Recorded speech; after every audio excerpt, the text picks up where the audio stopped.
Hello and welcome to Fast Talk, your source for the science of endurance performance. I'm Trevor Connor, but I'm not actually on today's episode. Your hosts are Rob Pickles and Grant Hollicky, but they're off enjoying some Thanksgiving turkey, so it landed on the Canadian to introduce the show. Training at the height of the season can and probably should hurt. With a target race just a few weeks away, that extra VO2 max effort or digging just a little deeper is what might make the difference on that final climb. It can hurt, but one thing that's rarely lacking is motivation. Motivation to do the planned workout, to eat a little better, to get sleep, and make the sacrifices needed to be ready on race day. But middle of December, when your next race is months away, your body is out of shape from the off-season, and holiday foods are staring you in the face, it's a little different. That's when skipping a planned workout or backing down when the intervals start hurting seems a lot more appealing. Finding your motivation in the early season is tough. Physically, you're probably the freshest you've been all year, but mentally, you're in a very different space. Here to talk with our hosts today about how they stay motivated are pro cyclists Noah Granigan and Maddie Monroe. Noah's raced for years in Europe and now races the North American scene with Denver Disruptors. Maddie Monroe is a pro mountain biker for Trek Factory Racing and multiple-time national champion. They'll talk with their hosts about how the early season is all about the mental side, how they deal with the holidays, why it's okay to feel slow and out of shape, and why it's important to have a time when you're not riding the razor's edge. Joining our main guest, we'll also hear from Coach Robbie Ventura, founder of the Velocity Training Platform, who will talk with our hosts about how he keeps his athletes motivated. So, find a little extra motivation to get off the couch, and let's make you fast. Hey, everybody. Welcome to another episode of Fast Talk. How do you like that, Rob? I love that, Grant. Yeah? I love when you dive in. You don't really, I don't have quite the radio voice you have. Let me hear it. Hello, welcome to another episode. I can't even speak today. You're nervous? All right, fine. All right. Well, we're doing an episode this week on off-season motivation. Do you have it? Do you not have it? What helps fuel it? How do you get it? What do you do? I think the off-season for a lot of us is one of those times that is ripe with overthought, overthinking, over-planning, over-worry.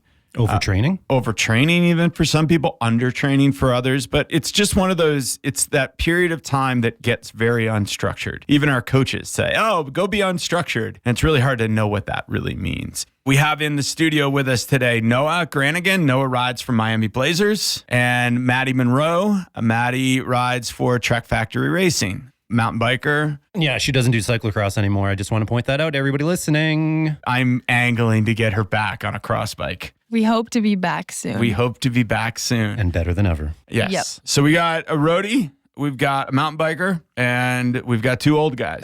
We've got washed up guys never just having was. fun. Washed up, never was. So I want you guys kind of introduce yourselves as we go along. Just people are going to get to know you as we go. But Noel, let's start with you. What's your off season look like? What do you do? Is there a big break? Is there a short break? Kind of what's the plan? Usually I kind of finish my season in mid-September and then just take advantage of that's the best weather of the year and just keep training through that with a good amount of structure. Grant here coaches me. So just kind of jump into cross with a lot of his cross athletes. I don't race, but just doing that, just kind of follow their structure for their training, just for that bit where I'm going between my season and when I take a break. And then I usually take a break kind of as the weather starts to turn, 2-3 weeks just completely off. And then back on it. And then kind of just, I plan for the Thanksgiving, Christmas, nothing ever happens no matter what's in Training Peak. So I definitely take that into account and try to build that. I want to be pretty tired, training wise going into those just because I know there's going to be a dip. So I've learned over the years to just plan for nothing happening there. Noah, that's describing a lot of the physical stuff that's happening. What's happening kind of in your mind at the beginning when you're beginning to take this time off? Not even time off, right? Because you're still training through, but do you have a mindset switch kind of at the end of your race season? When the season ends, kind of that period where I'm just taking advantage of the weather, just because it doesn't make sense to take a break then. And there's definitely some why am I doing this? Why am I here? I don't know why I'm doing, VO2 stuff in late September when I'm about to take a break and my first race isn't until April. Mm-hmm. Is this going to help me for any of those events? What's the point? So I definitely struggle with that, but I just kind of say, all right, we're doing it just because we're going to stay fit as long as we can, just so we can take the break a bit later. Follow the beeping plan. Yeah, exactly. So to say. Yeah. Maddie, what about you? When's your off season start? What's it look like? Yeah, so since I've stopped doing cross the Lame. past 2 years, sadly, Wah. I've focused more on mountain biking, and our season goes until about October, so it's pretty late now, which means for me, it's actually, I've found that the past couple years we've had that, I've been actually pretty tired at the end of the season, so I've always taken like at least 2 or 3 weeks completely off the bike and very minimal activity like the first couple weeks as well. And I think mentally, I'm usually pretty tired by the end of the season. Like I've always felt really motivated, but then I can definitely tell my body's ready for a break. So while it's hard to take a break sometimes, I think it's very needed. And yeah, my coach is always good about recognizing that too. Her coach is not Grant Holicky for everybody listening. No, Yeah. no, I do not coach Maddie. Sadly, for me. Yeah. And positively for Maddie. I think one of the other questions I had for you guys is like, does other stuff change? Do you change your diet? Do you change your sleeping patterns? Is this a chance where you're like, I'm going to go out with my friends? Do you jump on those things, or is it pretty much kind of status quo? Yeah, life goes on, just maybe not training as much. My sleep has been incredible. I've been absolutely nailing it. I need to go back because I have the data to see if this is like a normal off-season thing. Yeah. But that's something I've really like nailed in and think like, wow, this would be really good to do while I'm training and racing. Like, this would be pretty good. But diet stuff doesn't change for me. But yeah, the sleep is something I've Are you sleeping later, going to bed earlier? What are you doing? I'm going to napping bed every day? early. Well, I've started like Lauren's up early in the morning, so I'm just getting up with her, and she's been good about it. So I'm just like, all right, we're going to bed super early. No, I'm not napping. I'm just like, I was wondering if you were just taking the 3-hour ride time and just napping during it. Right. all those red and orange Yeah. Training Peaks rides that you're seeing is Yeah. just because I was napping. I love it. Yeah. That's fantastic. Noah, what's life like outside of training for you? I feel like I need to know you deeper than I do, but have you been a student recently? What's life like when you're not racing bikes? So I graduated 2019 Okay, a couple years from ago. CU. So yeah, Nice. a while ago. And yeah, this off season, just kind of coaching quite a bit with the Boulder Junior team, helping a buddy out, wrenching, building bikes and stuff. And yeah, got some personal clients of my own and doing some of that. Got a puppy, so that's time consuming. I mean, it's basically that's like a going job. on. Yeah, that's the job. You filled the time well. Yeah. Yeah. What about you, Maddie? What changes? For me, I think actually my sleep gets worse in the off season. I'd say during the season, I'm really good about like 10 plus hours a night, like if I can, because I really like my sleep and I think it actually really does help my recovery and stuff. And then I think in the off season, I'm kind of just in that mindset of like, you know, if I'm going to go out or if I'm going to just stay up later, like watching a movie or something, like all of that, I'm just not worried about training. So I definitely don't care as much about my sleep. I'd say diet definitely doesn't change that much either. Maybe less focused on like making sure I get enough carbs and the right amounts for racing and stuff. I think it's more just like if I want to go out and have a nice meal or like have an ice cream, like any of that. I mean, I do that in the season too, but it's less concerning in the off season, like to just do it whenever. Do you think, Maddie, in general, when you're like deep in training and racing mode, are you making decisions that are really around performance? Like when you're going to bed, when you're eating, maybe activities that you're doing during the day, like, oh, I probably shouldn't go for that hike because I got to work out. Does that sort of describe your training life? Definitely. Yeah. I'd say, especially if I'm in a really big training block, like for a really important race, I think those maybe smaller sacrifices, like, yeah, if my friends are going for a big hike or something and I know it's maybe not the best idea during the season, I'd probably say no, unfortunately. But I think in the off season, it's a great time to be like, well, if I want to hike in the morning and then go for a run another day or like yoga in the afternoon, like all of that is totally fine. So I'd say, yeah, during the season, it's definitely more based around training. How many days of the year do you spend on the road? Quite a lot. I'd say like at least 6 months, probably. Yeah. So when you're off season, you're home in Boulder. Yes. Yeah. Which is part of it too. This right? is actually the first year I've been home because I graduated in May. So that's right. I was at school, but that was in Grand Junction, so not that far. You know, the Boulder of Western Colorado. Yeah, exactly. Not Really? I just wanted to see you. They don't, I don't so think they call it similar, that. That's why I said it and looked at you. It's like basically the same as the Boulder bubble, but different. Yeah. Same, but different. Totally different. But how But many? yeah. And you're traveling 10 to 20 weekends a year? Yeah, I'd say something like that. Maddie's not better than you that she spends more time on the road, Noah, just so you know. She's better than me for many other reasons. It's not the distinction here. Well, I think her travel's more interesting than, I don't know, St. Louis. Yeah, probably. But you don't have to spend as much time on an airplane, which is maybe That's true. nice. Well, yeah. Sort of. I'm like in and out surgical. Yeah. But bang, bang. Yeah, Yeah, surgical yeah. precision. Go you know, in. he's like the SWAT team. It comes in. Yeah. But you're off season, you have weekends finally. That's got to be a big deal. Yeah, that's pretty nice. Yeah. That's pretty nice. Okay, so what's your off season look like? Do you take one anymore? Because I don't really take one anymore. I was actually talking to an athlete about this. He's like, should I take an off season? And I was like, I don't think that you need an off season from training, but I think that you need an off season from the mental stress of trying to get it all in. And that's the off season for me. I keep writing workouts for myself. I keep training, but I don't stress about being perfect with everything. If that ride has to go from 2 hours to 1 hour because I don't have time, so be it. It's not a big deal. Where previously I probably would have shortened that ride up because I didn't have time to do 2 hours, but I would have really stressed about it and I would have felt bad about it and I would have tried to make up for it or whatever else. So my off season is my time to just step back from focusing on other things other than training, not focusing on perfection, doing everything to a T. Mm-hmm. What about you?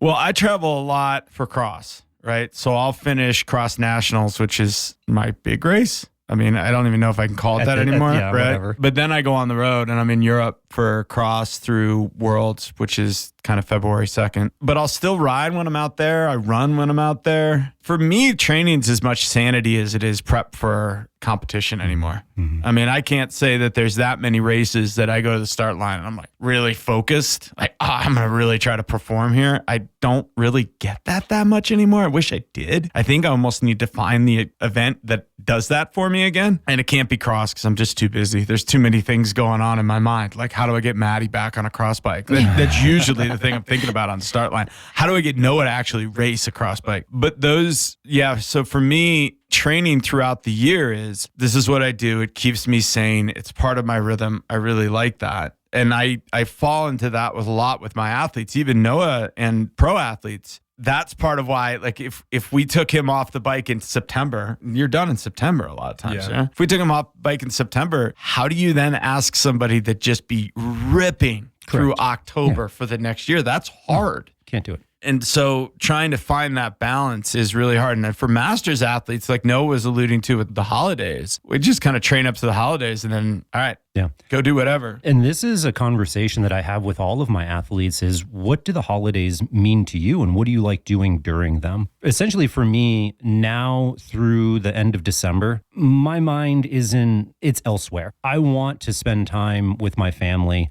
We travel a lot at this point. It's not a time that I'm ever going to be able to be perfect with training, which is why I give myself the license to not be perfect. And some of my athletes are like that as well. And others are like, no, the holidays are actually the best time for me to get in training. Right. And so for them, we don't plan a holiday off season. We plan an off season that's different and I allow them to train through.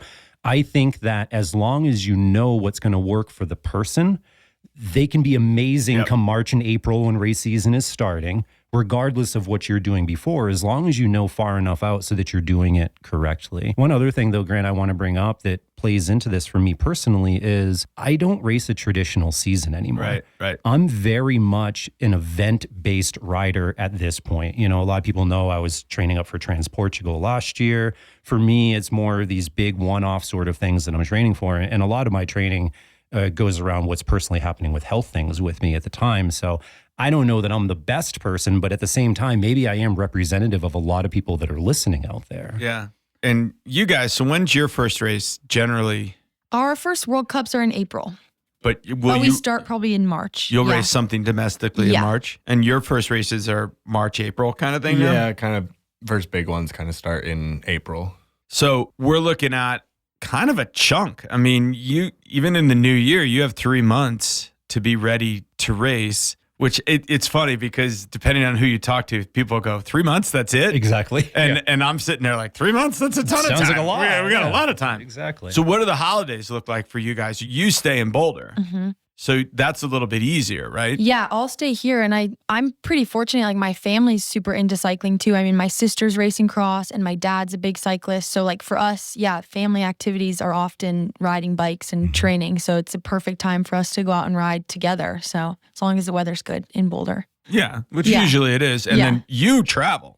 Yeah, my family's in New Jersey, so a lot of the times I'm on the road, and when I get home, I'm, using an old bike that's still there from when I was a U23. Yeah, right, that's just like my New Jersey bike, and when I'm home, I'm like, hanging out with friends from there, and we're running around seeing family, so it just kind of, you go in with a plan, and then, I wasn't able to train for the past 3 days, huh? Look at that. Yeah, that was an adjustment. The first year we worked together, like Noah's like, I'm going to go home and I'm going to do this, I'm going to do this, and I'm going to do this. I'm like, all right, sweet. And we get back and he's like, yeah, I trained 3 hours. Yeah. So now we plan for it. Yeah. But it's nice. I can like ride with my family sometimes, which it's not training all the time.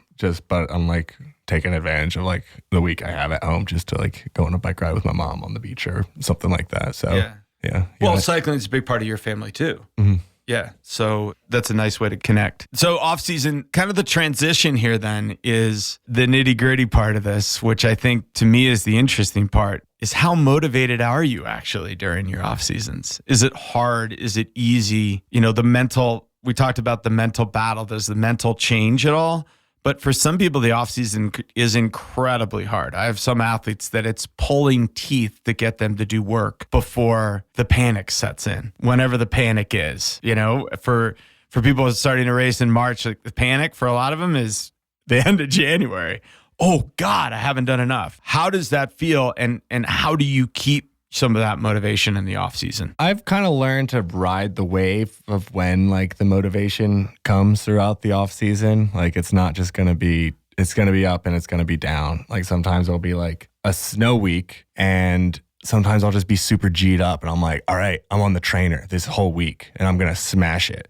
And other times it'll be like a week of beautiful weather and I'm just like, I don't know, there's a lot going on and it's just like not going to happen. So like sometimes it makes no sense. But Noah's like a make hay, like when he's on it, he's on it. And you gotta go with it. Yeah. And then I think where I really thrive is when like I get through the holidays and I'm like, when I'm like not doing well with training and getting ready, and I start to get that like, oh man, I really need to get going. And then I get back into it and I have that feeling like I'm behind the 8 ball. Like I feel like that's when I do my best work in like the, oh shit, I've got to, like I'm playing catch up and I've got to make it good because I did nothing between Christmas and New Year's or whenever. Were you like a procrastinator, like in school? Like you got a project, it's due in 3 months, you don't do anything for the first 3 months. Yeah, I guess to an extent. I was. Especially exams.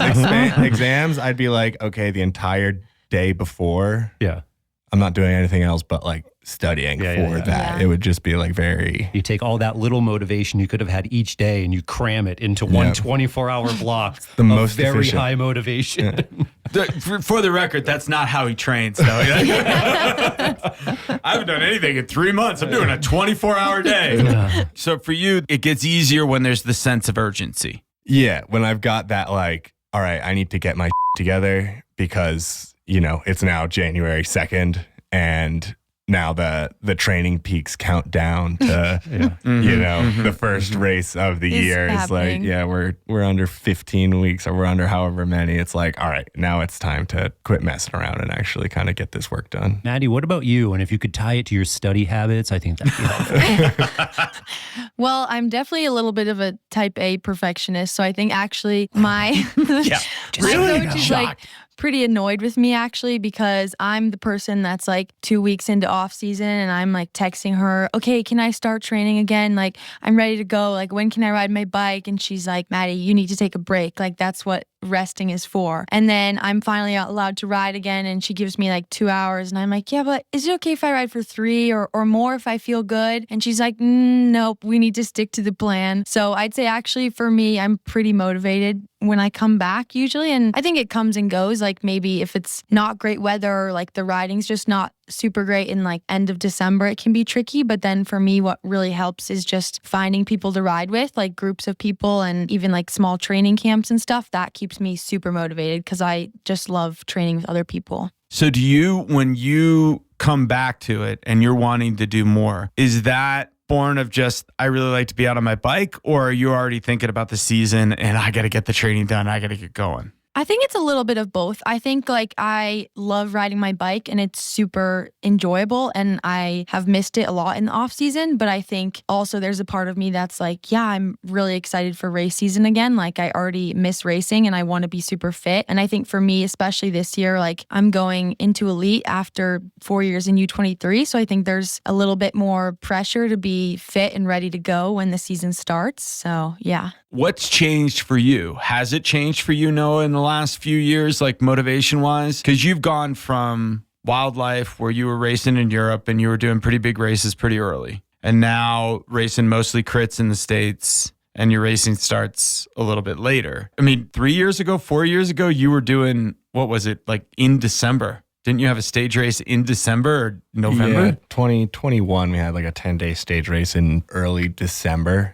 Which, come start of the season in February, like we were all pretty flying. Like that was the training basically. Which was pretty nice.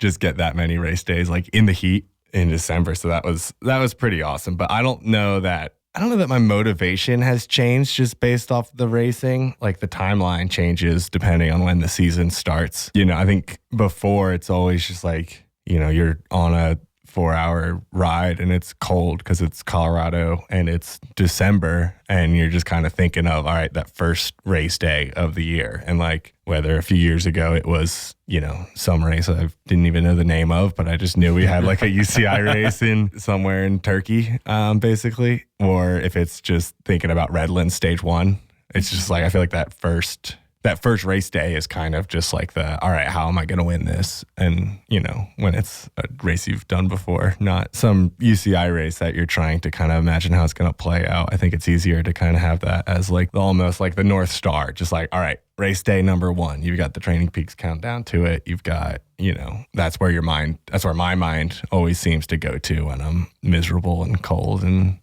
need to make this little box turn green for Grant to be happy at me. Yeah.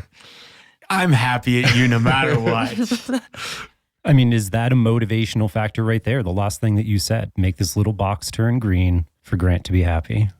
Yeah, does that keep you doing things? I think it's losing its power throughout the years, though. Yeah. I think as you, like if you get like a new coach, it's always just like, all right, I need to be on. I need to show that I'm doing everything I can. And then, just as you build a relationship and kind of understand each other better, there's definitely less like pressure to get the exact thing in that Grant prescribed me. It's kind of just like, oh yeah, I didn't get that done today. I'll try to squeeze it in tomorrow. And it's kind of just like a general like, yeah, that kind of shit happens where you need to just go about it completely differently than you had planned, the week before. I think we also know each other better from both sides now too. So I'm not sitting there with Noah in November really expecting him to hit all the marks.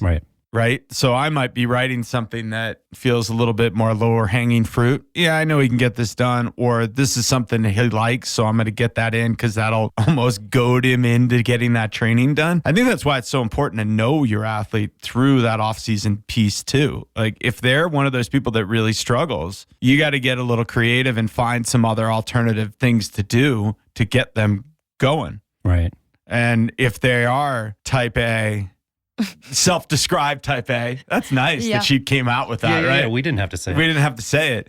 That you are in this mindset of, I got to hold them back. Like, I got to actively think about this because we don't need too much too early. And I think as a coach, it's important that we can help our athletes find success. I know that if I have athletes that are maybe a little bit less motivated, I'll down-regulate a little bit on what's on their calendar. Because if you're putting on just this crazy stuff that they're not going to accomplish, they won't accomplish it. And they won't accomplish it tomorrow or the day after. And then they're going to start feeling a little bit down and, oh man, maybe I shouldn't be doing this. I can't do this. And it's okay as a coach to recognize and say, hey, maybe on paper, this is perfect training over here, but we're not going to make that right now. So let's do this other, make sure the person has success. That helps them find motivation, and then you can turn it up a notch. But Maddie, I'm interested for you. Does your coach play into your motivation turning the box green, making, how does that work? Definitely. I think I'd kind of echo what Noah said. I think like at the beginning, it was very much like, not that I had something to prove, but almost that I wanted to show her like that I was going to work hard and this was going to be a good relationship for us. And I think as we've worked together and like I've grown as an athlete, I've kind of understood too that she's not looking for perfection and that's not why she's coaching me. And also you only have so many mental matches throughout the year too, that it's important not to be like putting so much energy into like every workout in December has to be perfect when I know my last big race is in October. Like that's a long time to be fired up and ready to go. So I think I've learned from my coach too how important it is to also not be perfect all the time and recognize that. What tends to slip? Like your weekly hours kind of slip down? Do you not do your core work? When you're less motivated, what doesn't get done? I think it's not so much that it doesn't get done. I just think the quality of what I'm doing isn't as good. I think I'm probably pretty good at pushing through things, but then we kind of can see like in the numbers or just like how I'm feeling on the bike that it's not as good anymore. And that's kind of a sign of like, you're definitely tired or not as motivated right now. I think that the mental matches thing is a great statement, right? I don't think most people recognize, we talked about it on this show a lot, right? I think somebody can stay on the physical razor's edge of fitness for a long time. You can race recover for a long time and be on it. But what starts to really fade is the brain, because you've got to go through these logistics of week in and week out. How do I get myself completely ready? Like I know my routine. So how do I get myself totally ready?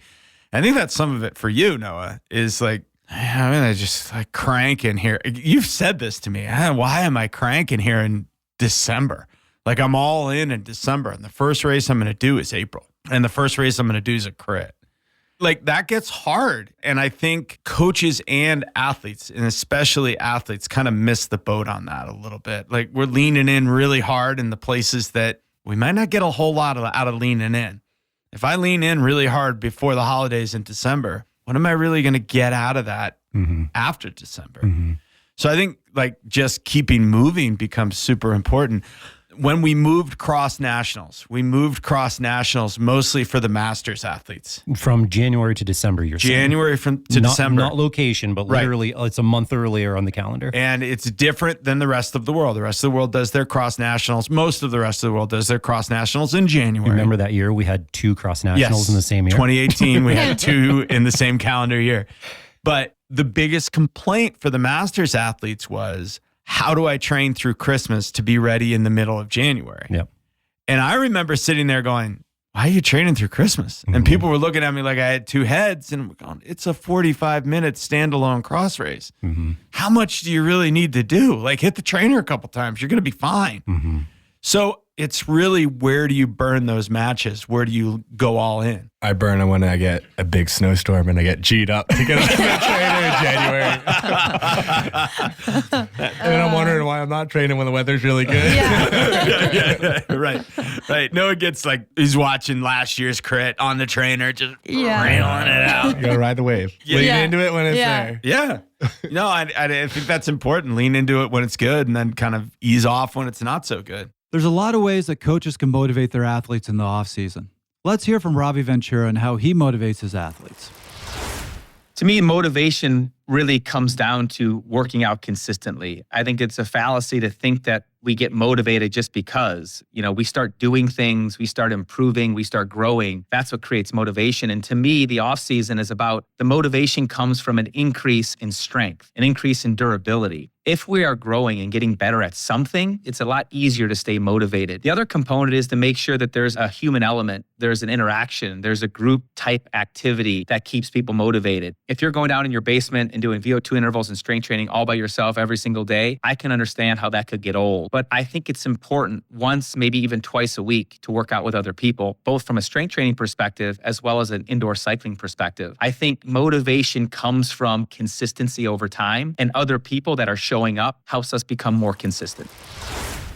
Can I ask you guys, if you think about your motivation at the end of the race season, you've both said, hey, you take a little bit of time off following that race season. So if we think about your motivation at the end of the race season to your motivation when you come back to training, does that time off break period, is your motivation higher when you come back, or is it lower when you come back because you're used to not training? I think it's a little bit of both for me, in a sense that when I'm get back to training, I've been like super antsy to be back on my bike. So I'm really motivated just to get out and ride again. But then I think that kind of feeling of not being fit and remembering how nice it was to be fit and how good it felt to be riding my bike right before I took a break. I think sometimes for me that can be like, oh, why am I riding right now? I just feel so unfit. Like this is so much harder than it was 4 weeks ago. Right. So yeah. That little mini negative feedback loop is hard, right? Yeah. Because you took the break on purpose. So you lost fitness on purpose. And then you get back on the bike and it kind of sucks because you're not fit. Yeah. And you don't feel fast. So you're not really motivated. And you're Yeah. like, I'm never going to get back there Yeah. again. Yeah. And I blah- lost so much. Yeah. Like, And we've done this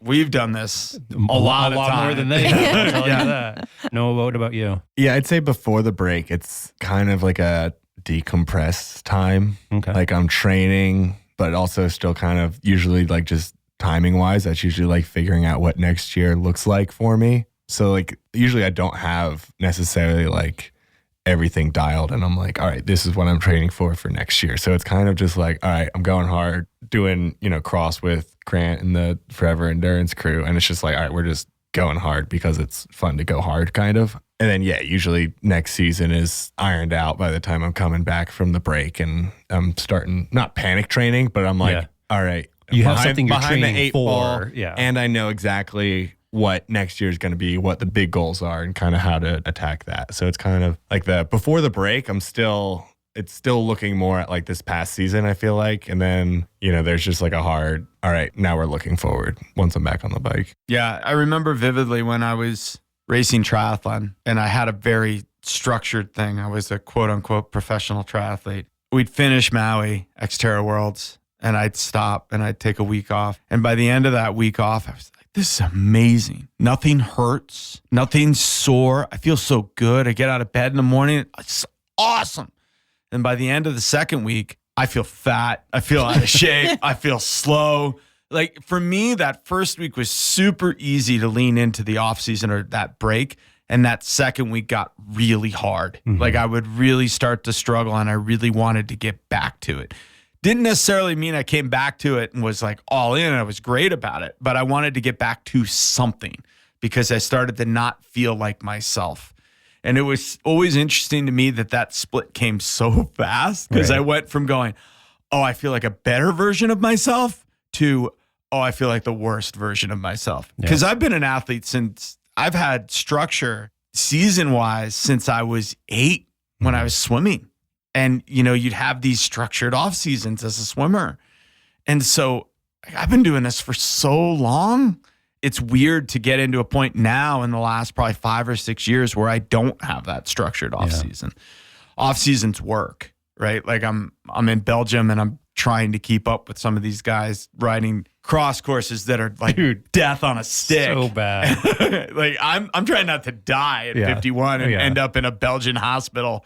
And that's bizarre because now I'm slightly out of shape and I'm trying to keep up with those guys it's too. Nuts, man. I remember those days of just like being at my limit pre-riding a course with like an 18-year-old, like, screw you, how are you so fast? Like, I'm literally at VO2 max and you're throwing tail whips off a roller. Like, I don't understand what's going on. I think they do that at VO2 Max too. Okay, but maybe, yeah. but no, I don't know if this is the time and the place, but I'll tell this story. I was pre-riding Holst with an athlete a few years back. And Holst is one of those races that's worth looking at. There's a downhill that is absolutely the steepest thing you've ever seen. It doesn't, Maddie's shaking her head with wide eyes. It doesn't do justice on TV. And at the bottom of the hill is a moat. Yeah. And now they put up a fence. They used to not have a fence, but last year in pre-ride, a woman went over the fence into the moat. I was going down this thing and got about halfway down and just lost it. Yard sales wiped out, like sliding down this hill with an athlete from the United States laughing in front of me because they heard me go down. And Fem Van Empel behind me probably bitching and complaining that you don't kill her. that Who's this guy on the yard course? sailed it.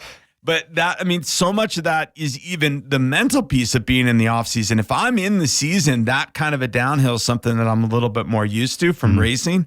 total off season, the brain is just shut down. And now there's a little fear component to it that I don't have the rest of the time. It's really wild.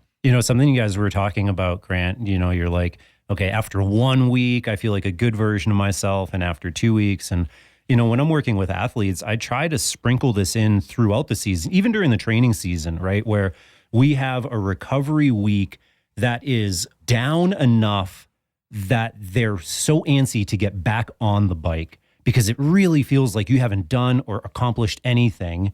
And that I find is really motivating for people. If you have a rest or recovery week that you barely notice, I don't think that it does enough, both physically and on the mental side of things, where people are like, I cannot wait to just ride my bike again. Why are you keeping me off my bike? Yeah, I think the mental side of it's huge. And I think the off season is kind of huge. Like, I shouldn't say this to him, not to his face, but I don't worry about it as much with Noah because I know that what we're getting ready for, I know how quickly we can get ready for it. Yeah. Like, we've been together long enough that I know how quickly he ramps up. I don't think he knows it. Like, he gets antsy, he gets nervous, he gets worried.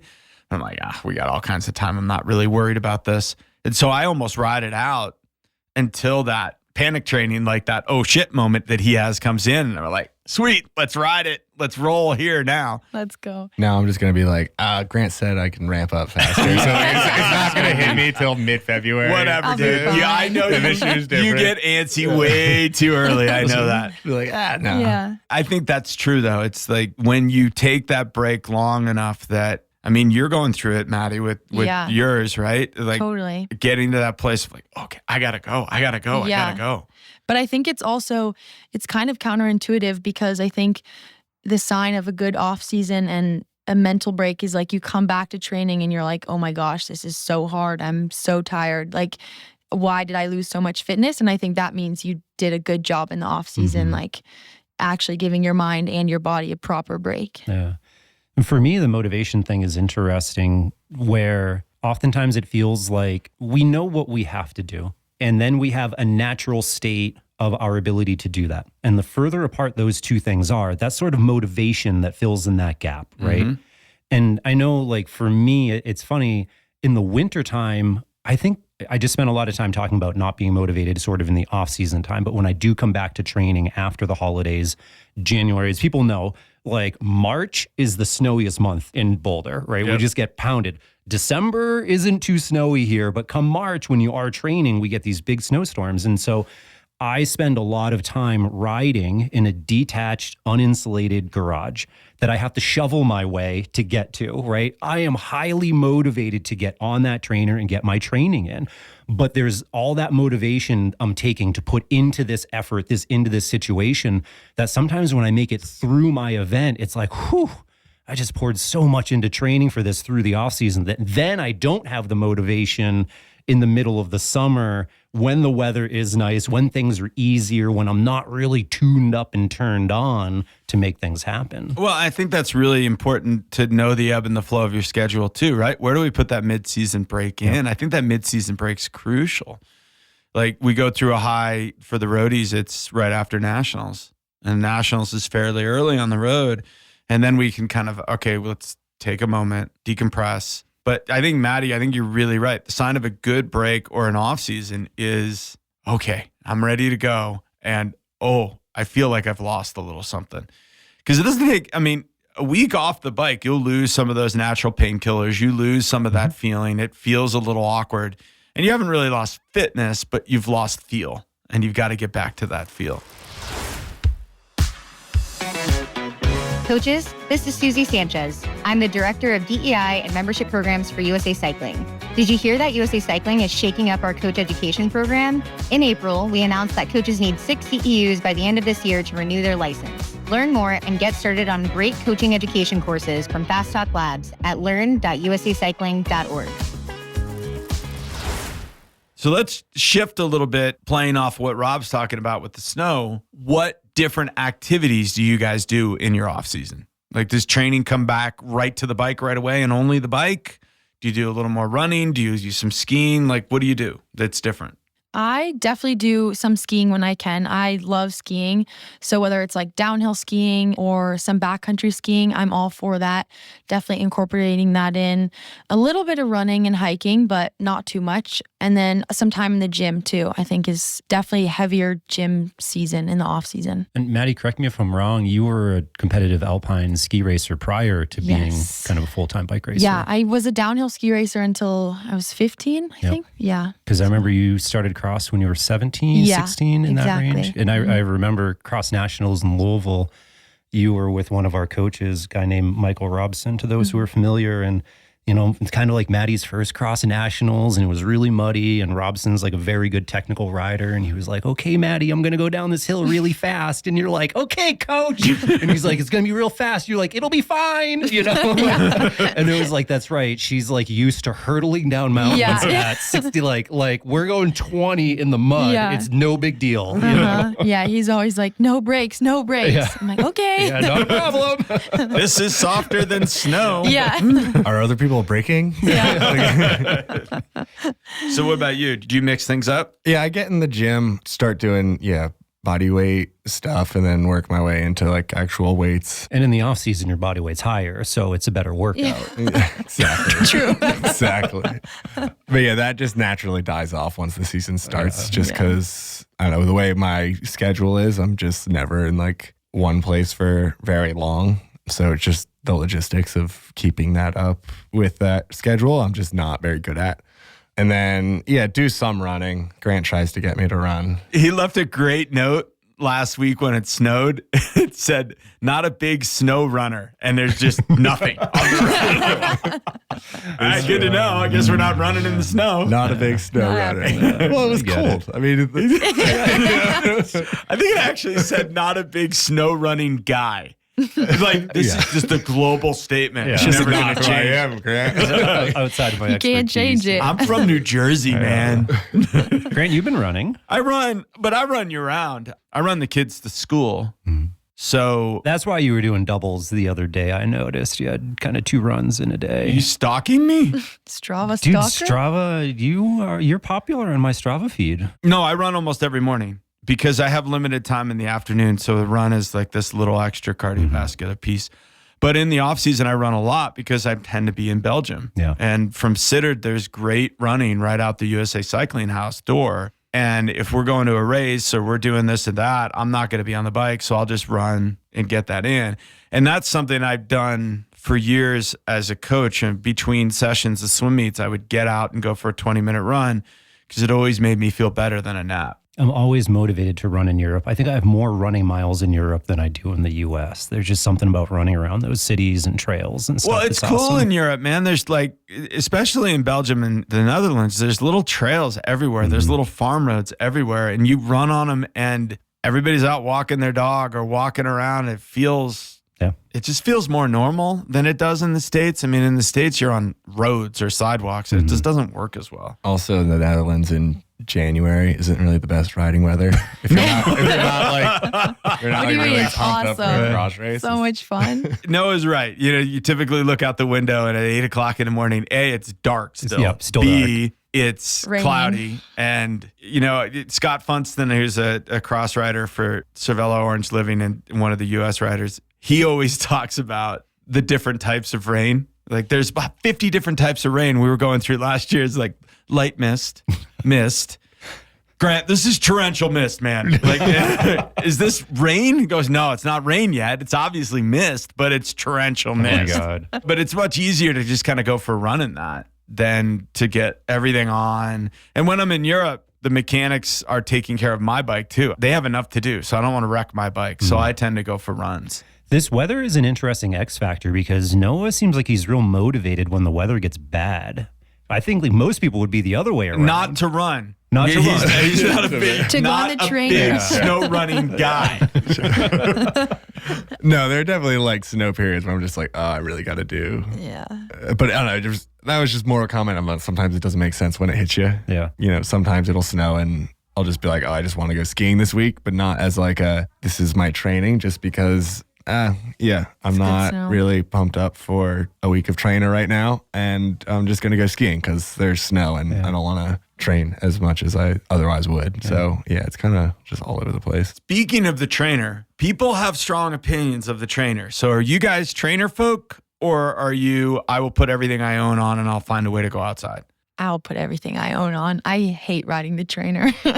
I do not enjoy it. I think I just get so bored, but sometimes to a fault, because there are definitely days when the weather's bad enough that you probably shouldn't go outside still. Like, it's just not safe. But yeah, I'm probably one of those people that would push it. I've transitioned to become a trainer guy. He's a trainer guy. Yeah. Big trainer guy. Big trainer guy. Not much of a snow running guy, but I'm a big snow inside guy. I'm a big trainer guy. But no, I've embraced that. And I think, yeah, just the efficiency of it, especially if it's intervals, just throw it in erg mode and turn your brain off and pedal. And then you get it beeps when you're done. You're just like, I can start thinking again. And then you're just like, all of a sudden your workout's done and you did that. So like it's almost like you don't have to force it, because it can just be that simple, and you can like get other things done while you're on there when you're like bundled up and it's snowing and you're trying to like stay on the road. It's supposed to be really good for you too. The trainer makes you stronger. Maddie's over here.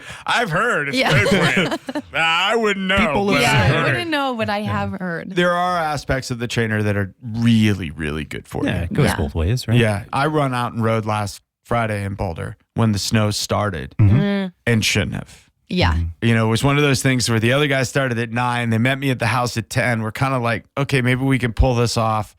By 10:30, we couldn't shift anymore because the cogs were frozen, and somebody had a warm bottle of water. So we're dumping it on the cogs and then doing a sprint, and then it was bad. Yeah. But I will say, when you put the right gear on, you can make it happen. I've had rides where I had to ride down the tire tracks of the car that had gone in front of me because there was so much loose snow. You literally couldn't like ride forward through it. But, you know, Maddie, you were previously in Grand Junction.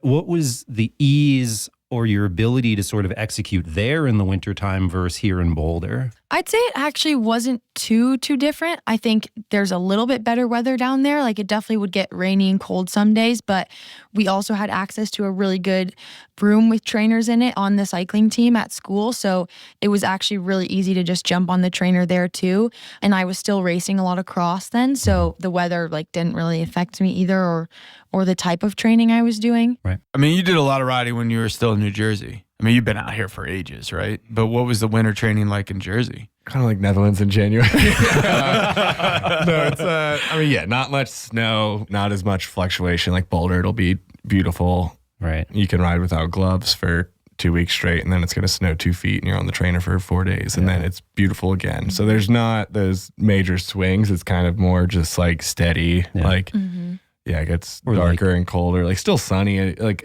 there are nice days, of course, you know, but I guess it's more of like a gradual drop into winter and then a gradual rise out of winter, rather than like this kind of Colorado, who knows what's coming. Yeah, or like yesterday in Boulder, it was 60 during the day, and as soon as the sun went down, it was like instantly 40. And watching the snow blow over the mountains, driving our kids, both of us were driving our kids to BJC. Yeah. You're like, oh, Nelly. Sebastian's like, Dad, is it going to rain at practice today? And I was like, I hope not. Nobody knows. Nobody We'll knows, see. son. Nobody knows. I did have the extra layer in my hand. I went and reached back and said, put this on. Yeah. And actually, in the end, he got done. He said he was plenty warm. But For those listening, Grant and I, we both have kids in Boulder Junior Cycling. And after the clocks change, they do their entire 2-hour practice in the dark multiple times a week with like headlamps. And you want to talk about motivation, man? These kids are out there just like happy as clams to ride in the cold and the snow and the mud in the dark. It's incredible. it is incredible. And every time my son gets in the car, 2 things. It could have not rained in this town for 2 months, and his bike is dirty when he puts it on the back of the car. I don't know how he does it. It's amazing. And then last week, they went and rode in the snow because we had a good 8 inches of wet snow still on the ground. And I got a text from one of our friends who was skiing in North Foothills Park that said, did your son tell you about the snowball they rolled at practice today?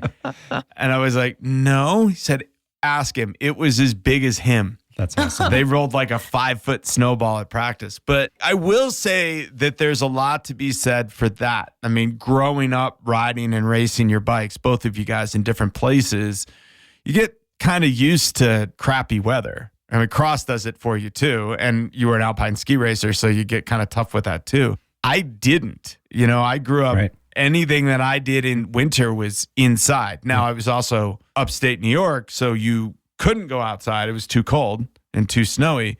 But for me, it took a long time to learn, I can go out in this. I can just suck it up and dress and go out in this. I think that that's really interesting because I went through that same process too. And I had to really learn. I had to learn the clothes. I had to learn it was okay. I had to learn that there were other weirdos out there doing the exact same thing. But, Grant, our kids are growing up with just the normalcy of this is what you do. Like, the weather's fine. You can still go outside and ride your bike. And I think that a lot of people are losing that at this point with the advent of all the indoor training technology. I know at Pearl Izumi, our winter apparel sales were plummeting, as trainers sales were going Swift up. was going up. Yeah. And I loved making this really super cool, like high-tech winter clothing, and we just weren't selling it anymore. It was, a pain to my heart. Yeah, it is funny. Even I work a little bit with Gorewear, and knowing the people that run Gorewear in the States, they are struggling to sell. Like, Gorewear makes this amazing winter stuff, but they're struggling to sell it here. But in Europe, they sell a ton of it. Well, yeah. Because everybody still rides. Yeah. Right? It is interesting. I mean, as we said, you guys grew up doing this sport. You're way ahead of the curve. Well, in Europe too, I mean, you guys all have experience with this. It'll be a disgusting day in January in the Netherlands, and there's still 1,000 people bike commuting. Yeah, They don't I remember taking the train to the airport in Munich, and I forget what small town we were going through. There was literally 400 bikes parked at the train station. And that's just the normalcy of life in bad weather. Yeah, we don't have that here, do we? We do not have that here. Group rides along the shelters still go, no matter what. Yeah. So let me ask you guys this. Looking for strategies for different people in their off seasons to keep the motivation high. What suggestions would you have? If we were talking about a new rider, so very different than everybody here, but a new rider walking into the sport, coming into maybe their first or second off season, what advice would we have for that new rider as they go into their off season? I guess my advice would just be, in general, like, it's not always going to be there. Like, I'm not going to be able to tell you a trick to keep the motivation high for the next 4 months before your, first race that you're looking forward to.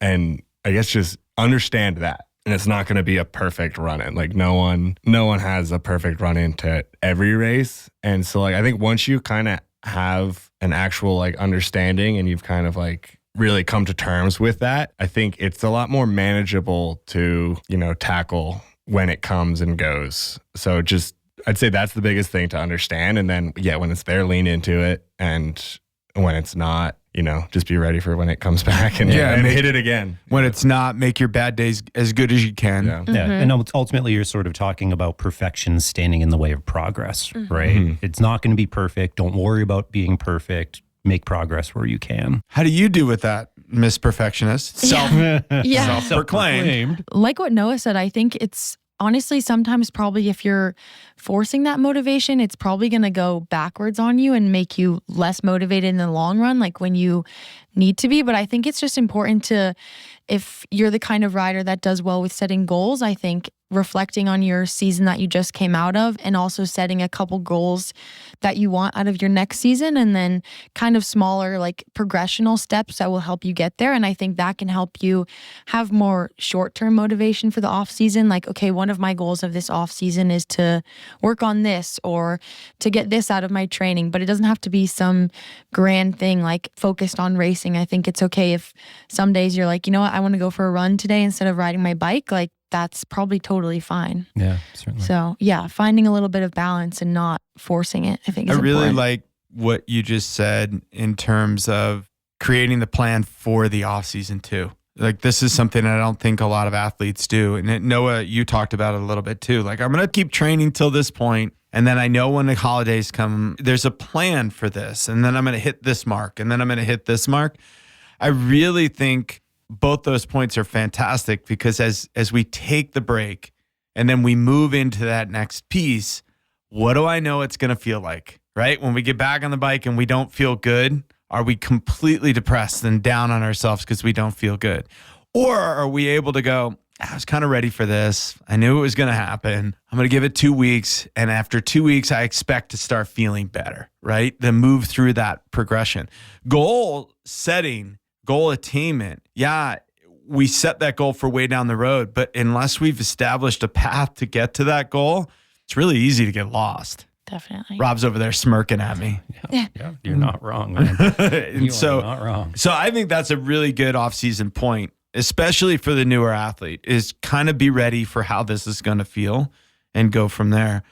What advice would you have for neo-pros, people that are a year or two behind you guys' progression, 6, 7 years behind yours? A junior athlete that's starting to break into UCI racing for cross or for road, or somebody, a U23 athlete that's starting to get into it and saying, okay, now I really need to make the move forward. So that's like an area where like that's not the only thing going on in your life. That's like a lot of like, I'm a student, I'm a full-time student. So it's really just like you've got to learn time management and just being like, come to terms with, all right, I've got this 90 minutes that I can, get this work done and I need to get it done. Like, yeah, like that's, if you're at like that point, and a lot of the times it's because you're just balancing so much in life and you could just be exhausted just because there's so much going on. Like I found this, like when I was a student, like I knew, all right, I only have this 2-hour window on Tuesdays after my last class. And I'd get home from class and just be like,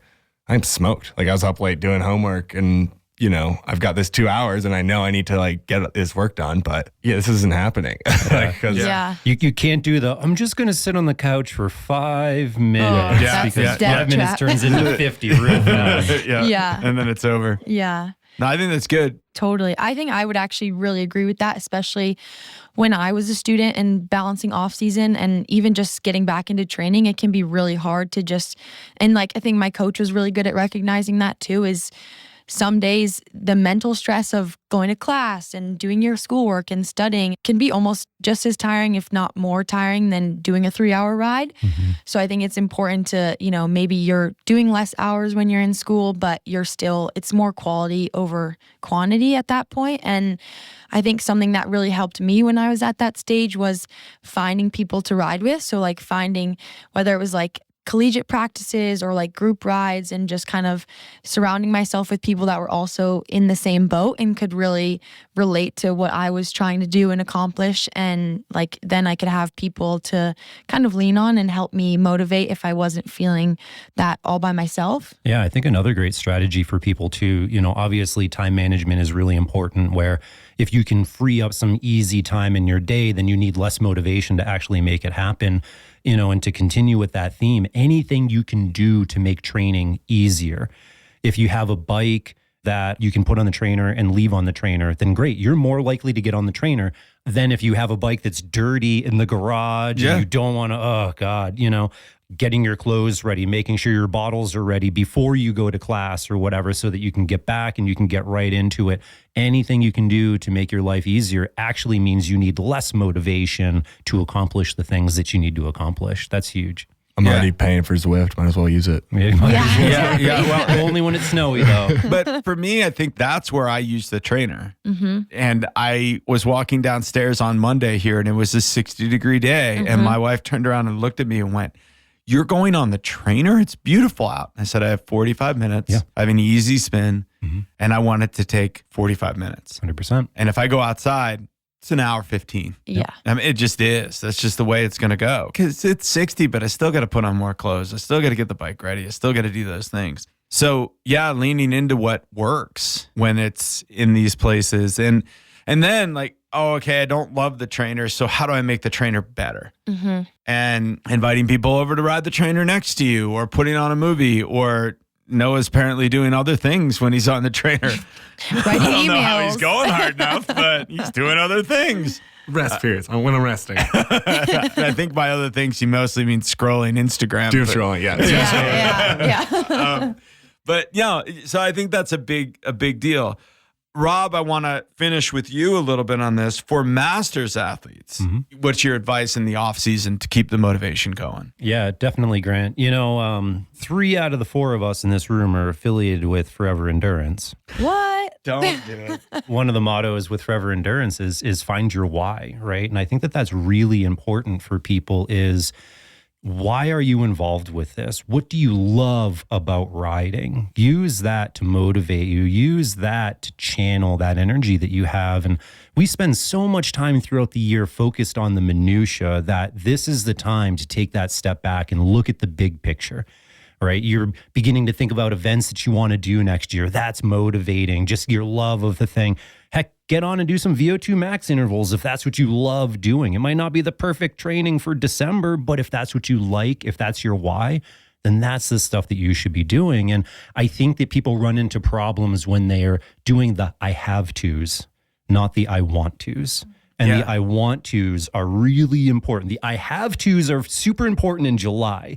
The I want tos are super important in December and January. Yeah, I think that's an important piece, right? And I think I'm a little unusual in this, but I've gotten to the point where I really like training. Yeah. And I just really like training hard. Yeah. And so I'll go out and do something really hard in December for no good reason. Just I like that feeling of being somewhat wrecked. And people will look at you and be like, why are you doing that? And you're like, I'm not doing it because I have to. No, but that also increases my motivation, right? If I have that, like kind of talking to Noah's point of make hay while the sun is shining, if I have the motivation and I go down and I rip something, I tend to walk out of it with a little bit more motivation, right? Because I'm patting myself on the back. I feel pretty good that I did it. I just did that in December. Yeah, like, hey, everybody look at me. You stand in front of the mirror and like, yeah. He has his wife and kids lined up while he's on the trainer. They're like, go, Dad, go. You're doing awesome. winning. No, they would never do that. You know, they'd be like, really? What do you do? God, Dad, bye. God, you're sweaty. My wife would just shake her head and walk away. And she does the same thing for her. But no, I think that's a big piece of it, right? Is kind of lean in when you can lean in. So before we let our hosts and guests go, we do have a question for the forum. And again, it should be a pretty obvious one. How do you stay motivated in the early season? All right. Well, I think that about covers it. Huge thank you, Noah. Thanks for being here. Really appreciate it. Thanks for having me. Maddie, thanks for being here as you just start your off-season training. Yeah. Are you back on the bike? I am, yes. Day 3 today. Day 3. Day 3. Proud of you. Yep. 3 days in a row. Noah, you've been back on the bike 2 weeks? Something like that, yeah. Yeah. 2 weeks. Yeah. And then, it's almost the holiday, so he's back off anyway. Coming into off-season 2. Starting to plan for off-season 3. Rob's been in off-season since August, right, Rob? I didn't even have a season this year. But you saw me. I rode last night. I had the headlamp on. I had the bar lights on. I had my holy Rafa tights with my leather shoes when you saw me at that point in time. Rob's outfit last night was amazing. Well, I had to go to practice straight from work. You looked amazing. And so the combination of clothing that I had available to me when I was wet and cold after riding He walks over, he's fully kitted with his leather dress shoes, and I think you had on like a jacket over top. It was like a Arc'teryx puffy vest. It was perfect. Yeah. He looked amazing. I did. Yeah. Well, we hope all of you have an amazing off season, and hopefully this has been entertaining on your ride, and maybe you've taken a little something to help your off season motivation going forward. That was another episode of Fast Talk. The thoughts and opinions expressed on Fast Talk are those of the individual. Subscribe to Fast Talk wherever you prefer to find your favorite podcast. Be sure to leave us a rating and a review. As always, we love your feedback. Tweet us at Fast Talk Labs, join the conversation at forums.fasttalklabs.com, or learn from our experts at fasttalklabs.com. For Maddie Monroe, Noah Granigan, Robbie Ventura, Grant Hollicky, and Rob Pickles, thanks for listening.